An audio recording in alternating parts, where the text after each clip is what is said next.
14 हमें स्टेट को रेस्ट्रिक्ट करता है किसी भी तरह से डिस्क्रिमिनेशन करने से, तो यहाँ पर हम डिस्कस करेंगे आर्टिकल 15 एंड आर्टिकल 16। तो गाइस आर्टिकल 15 जो है वो कहता है prohibition of discrimination against the citizens. क्या मतलब कि अब वो भी डिस्क्रिमिनेशन करने से प्रोहिबिट कर रहा है, तो ये भी डिस्क्रिमिनेशन करने से प्रोहिबिट कर रहा है, तो इनको अलग अलग आर्टिकल्स में बनाने की क्या जरूरत है। तो गाइस चलिए देखते हैं। यहाँ पर जो डिस्क्रिमिनेशन का वर्ड है वो कहता है कि सिटीजन्स के बीच जो डिस्क्रिमिनेशन है वो इन 5 ग्राउंड्स के ऊपर प्रोहिबिटेड है। कौन कौन से ग्राउंड्स हैं? Religion, race, caste, place of birth and sex. और इन 5 ग्राउंड्स को लेकर अगर किसी भी तरह से स्टेट डिस्क्रिमिनेशन करेगी तो उनके अंदर स्टेट को रेस्ट्रिक्ट किया जाता है, बार किया जाता है अंडर आर्टिकल 15।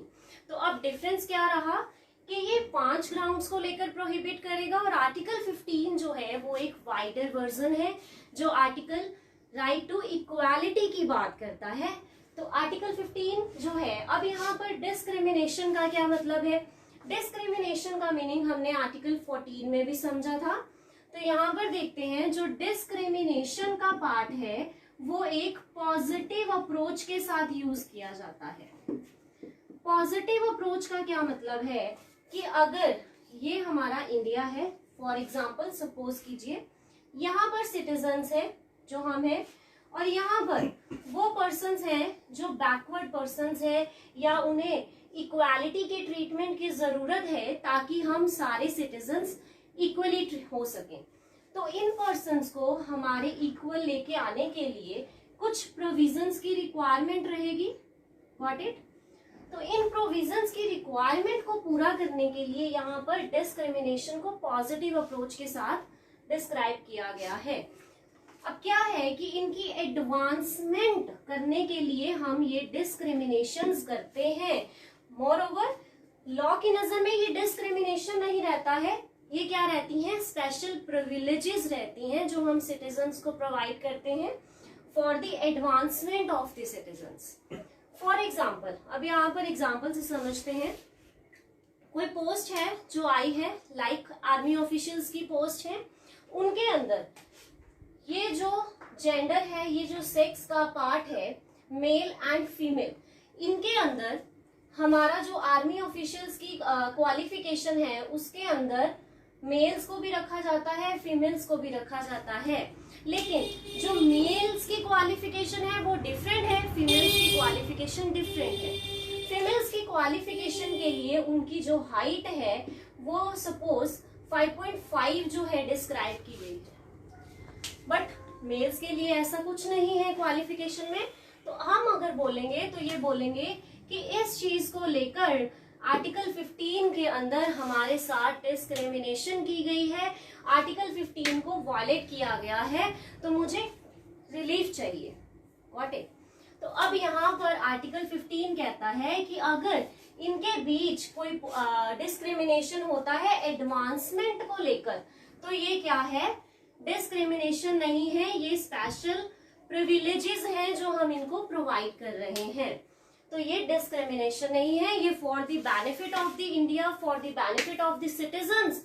ये जो फीमेल्स हैं इनको रखा जाता है प्रिस्क्राइब्ड हाइट के साथ। ये है डिस्क्रिमिनेशन जिसको हम यहाँ पर लेकर चलते हैं पॉजिटिव अप्रोच के साथ। अब यहाँ पर कुछ क्लॉजेज हैं जो आर्टिकल 15 में प्रोवाइडेड हैं, जो हमें कहते हैं कि सिटीजन्स को कैसे यहाँ पर इक्वली ट्रीट कराया जाएगा ताकि उनके बीच किसी तरह का कोई डिस्क्रिमिनेशन ना हो पाए। तो उसके लिए जो आर्टिकल 15 है वो अपने फर्स्ट क्लोज के अंदर बोलता है कि स्टेट को प्रोहिबिट करते हैं, दैट इज आर्टिकल 15 सब क्लोज 1 स्टेट को प्रोहिबिट कर रहा है। आर्टिकल 15 सब क्लोज 2 कहता है कि जो पब्लिक प्लेसेस हैं उनके अंदर किसी तरह का डिस्क्रिमिनेशन अलाउड नहीं है। अब यहाँ पर पब्लिक प्लेसेस की बात करें तो रेस्टोरेंट्स हैं, सिनेमा हॉल्स हैं, रिलीजियस प्लेसेस हैं, किसी भी तरह का कोई भी पब्लिक प्लेस ले लीजिए, वहां पर किसी भी सिटीजन्स को हम प्रोहिबिट नहीं कर सकते हैं। क्या मतलब? अगर कोई रेस्टोरेंट है, आप उनको बोल रहे हो कि जी नहीं, ये हमारे इक्वल नहीं है, तो इनको यहाँ पर आना पॉसिबल नहीं है। तो ऐसा जो भी वॉयलेशन है, अगर आप ऐसा डिस्क्रिमिनेशन करोगे तो ये क्या है, वॉयलेटिव है। ऐसा आप आर्टिकल 15 के अंदर किसी भी सिटीजन के साथ नहीं कर सकते हो। It is illegal in the eyes of the law. तो गाइस, अब यहाँ पर हमने स्पेशल प्रोविजंस की बात की थी जो मैंने आपको बताई। तो आर्टिकल 15 सब क्लोज 3 जो है वो बोलता है कि जो वुमेन्स हैं और जो चिल्ड्रंस हैं, इनके लिए स्पेशल प्रोविजंस की रिक्वायरमेंट है, सो दैट कि हम इनको सोसाइटी में इक्वली ट्रीट करा सकें। क्या मतलब, अगर हम थोड़ा बैक में चले तो हमें पता है कि आज जो फीमेल्स की स्टेटस है, या आज हम देख रहे हैं कि फीमेल्स बहुत ज्यादा आगे बढ़ के आ रही हैं हर एक सेक्टर में, हर एक डिपार्टमेंट में। तो गाइस, यहाँ पर हमने इस प्रोविजन को इसीलिए ऐड किया है कि हम इनको इक्वल ट्रीटमेंट प्रोवाइड करा सके और इनकी जो स्टेटस है उसको स्ट्रेंथन कर सकें, उनके स्टेटस को हम इक्वली ट्रीट कर सकें। तो इसलिए हमने यहाँ पर इनको स्पेशल प्रोविजंस दी हैं for the advancement of both. तो अब यहाँ पर मैं आपको थोड़ा क्रिमिनल केस लॉज और ऐसे बहुत से एग्जांपल्स यहाँ पर बताने वाली हूँ जो इसके साथ डील करते हैं। फर्स्ट इज, अगर आपने सुना होगा तो हमारी जो पार्लियामेंट है उसके अंदर 33% की रिजर्वेशन रखी जाती है वुमेन्स को लेकर, उनकी सीट्स रिजर्व्ड हैं। अगर वहां पर वो जाना चाहती हैं तो वो रिजर्वेशन के अंदर उनके लिए सीट्स प्रोवाइडेड है। वो आर्टिकल 15(3) की बात करता है, that is special provisions, special privileges जो हमने वुमेन्स को दिए हैं। ये डिस्क्रिमिनेशन नहीं है किसी भी तरह का। तो अब चिल्ड्रंस की बात करें तो चिल्ड्रंस के लिए आर्टिकल 20 सब क्लोज ए के अंदर राइट टू एजुकेशन है। एक प्रिस्क्राइब्ड एज है चिल्ड्रंस के लिए। उस एज के अंदर अगर उनके साथ किसी तरह का डिस्क्रिमिनेशन किया जाता, आर्टिकल 21 के अंदर अगर उनको फ्री एजुकेशन प्रोवाइड नहीं की जाती है प्रिस्क्राइब्ड एज के लिए, तो ऐसी प्रिविलेजेस हैं जो हमने प्रोवाइड किए हैं। Got it. अब यहाँ पर वुमेन्स की बात करेंगे। सीआरपीसी का सेक्शन 46 सब क्लोज 4, सीआरपीसी का सेक्शन 46 सब क्लोज 4 कहता है कि अगर कोई भी वुमेन को पुलिस ऑफिसर ने अरेस्ट करना है तो वो सनसेट के बाद अरेस्ट नहीं कर सकते हैं। अगर कोई हीनियस क्राइम है तो मैजिस्ट्रेट की जो प्रोविजन है, जो ऑर्डर्स हैं, वो लेके आने पड़ेंगे। अगर कोई हीनियस क्राइम है तो अगर वो अरेस्ट भी करना है तो लेडी पुलिस ऑफिसर के साथ अरेस्ट कर सकते हैं। ऐसी प्रोविजन कि सनसेट के बाद इनको अरेस्ट नहीं कर सकते हैं, ये हमने इनको प्रोवाइड की हैं सीआरपीसी के अंदर। किस प्रोविजन को बेस रख के? आर्टिकल 15 सब क्लोज 3 की प्रोविजंस। तो आप यहाँ पर देखिए कि as a citizen, as a layman student, India का एक नागरिक होने के नाम पर आपको कॉन्स्टिट्यूशन का पता होना बहुत जरूरी है। यहाँ पर आपको कॉन्स्टिट्यूशन के अंदर प्रोविजन दी गई है, इसलिए आपका लॉ बनाया गया है। Got it. तो ऐसी प्रोविजंस को समझने के लिए एज अ सिटीजन आपको कॉन्स्टिट्यूशन का पता होना बहुत जरूरी है। अगर आप बैंकिंग सेक्टर में जाओगे, अगर आप यूपीएससी सेक्टर में जाते हो, किसी भी कॉम्पिटिटिव एग्जाम्स की तैयारी करते हो, तो ये जो सब्जेक्ट है कॉन्स्टिट्यूशन, ये बेस है। और अगर आप एक लीगल स्टूडेंट हो तो कॉन्स्टिट्यूशन आपके लीगल फॉर्मेट का बेस है। अगर आपको कॉन्स्टिट्यूशन नहीं पता है तो मैं ये नहीं समझ सकती कि आपको किसी भी लीगल एक्ट की जो समझ है वो है। तो कॉन्स्टिट्यूशन बहुत जरूरी है, इसीलिए हम यहाँ पर आपको कॉन्स्टिट्यूशन स्टार्ट करवा रहे हैं। तो गाइज, अगर आपको मेरी वीडियो की समझ आ रही है, अगर आपको मेरा लेक्चर अच्छा लग रहा है, तो प्लीज एक बार मुझे कमेंट करके बता दीजिए ताकि हम इस लेक्चर को कंटिन्यू करें। तो मैं आपकी वेट कर रही हूँ, 4-5 कमेंट्स कीजिए। Very good for that. अभी तक मुझे नहीं पता कितने कमेंट आए हैं, लेकिन आप कमेंट कीजिए, मैं देखूंगी बाद में कि आपको मेरा लेक्चर कितना पसंद आता है। तो चलिए आर्टिकल 15 जो है गॉट इट, नेक्स्ट स्टार्ट करते हैं। मैं बाद में देखूंगी जरूर आपको कितना समझ आया है हमारा लेक्चर। तो चलिए आर्टिकल 15 सब क्लोज 4 की बात करते हैं, जिसमें हमने वुमेन्स को प्रोविजंस दे दी हैं, चिल्ड्रंस को भी दे दी हैं, स्टेट को प्रोहिबिट भी कर दिया है और पब्लिक प्लेसेस पर भी अपने राइट्स जो है वो स्टेट से, इंडिया से क्लेम कर लिए हैं। तो चलिए आर्टिकल 14 ये कहता है, आर्टिकल 15 सब क्लोज 4 जो है वो हमें ये कह रहा है कि अगर जो एजुकेशनली और सोशली बैकवर्ड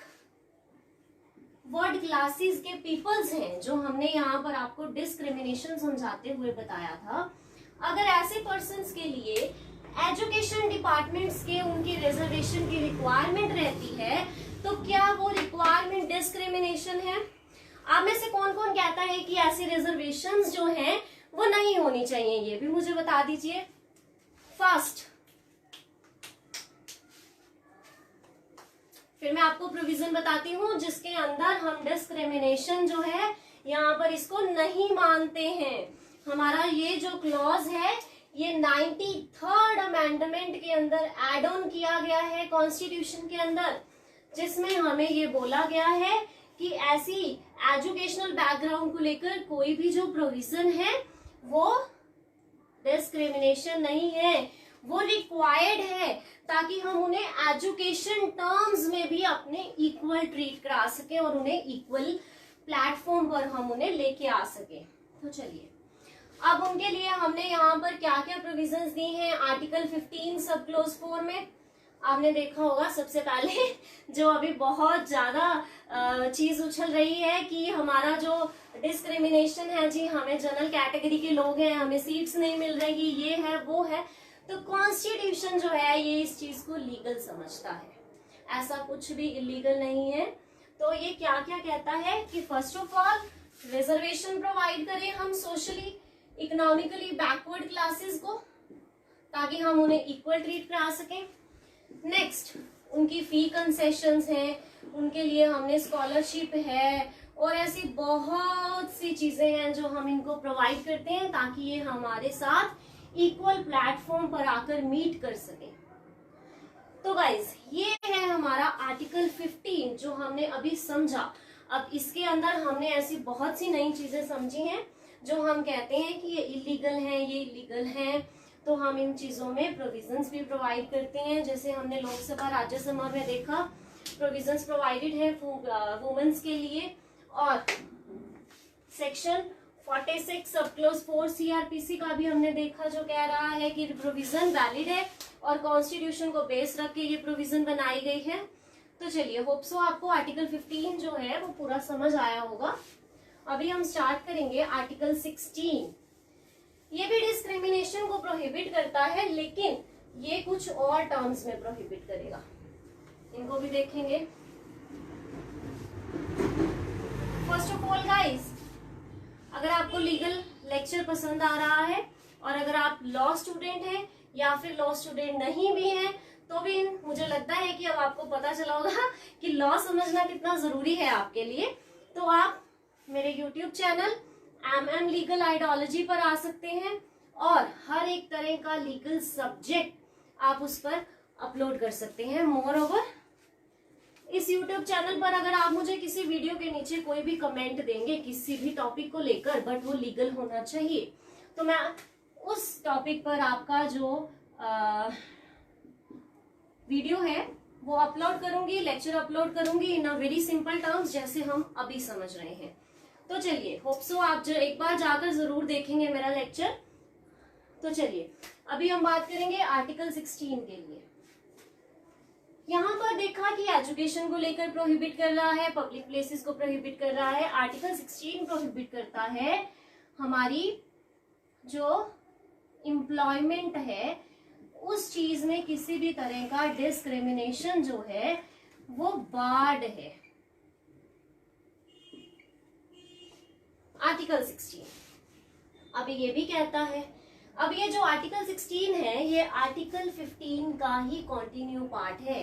क्योंकि जो आर्टिकल 14 है वो आइडर टर्म्स में बात करता है, ये 5 ग्राउंड्स पर बात करता है और ये 7 ग्राउंड्स पर बात करता है। अब वो कौन कौन से ग्राउंड्स हैं, वो तो सेम रहेंगे, religion, race, caste, place of birth, descent, and that is last one is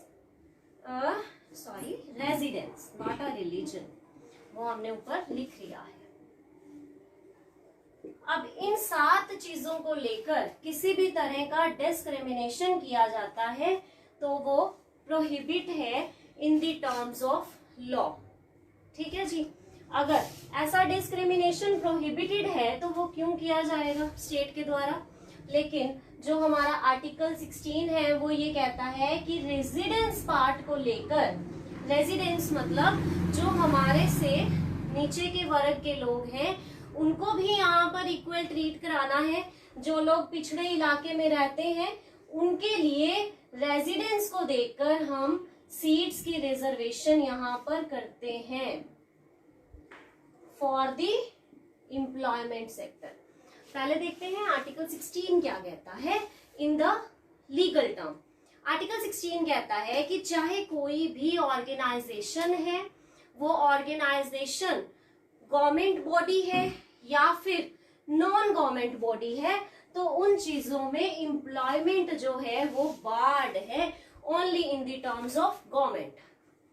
तो गाइस अब यहाँ पर गवर्नमेंट की बात कर रहे हैं कि गवर्नमेंट एम्प्लॉयज के लिए हम देखें तो रिजर्वेशन तो है ही, किसी भी सेक्टर में देख लो।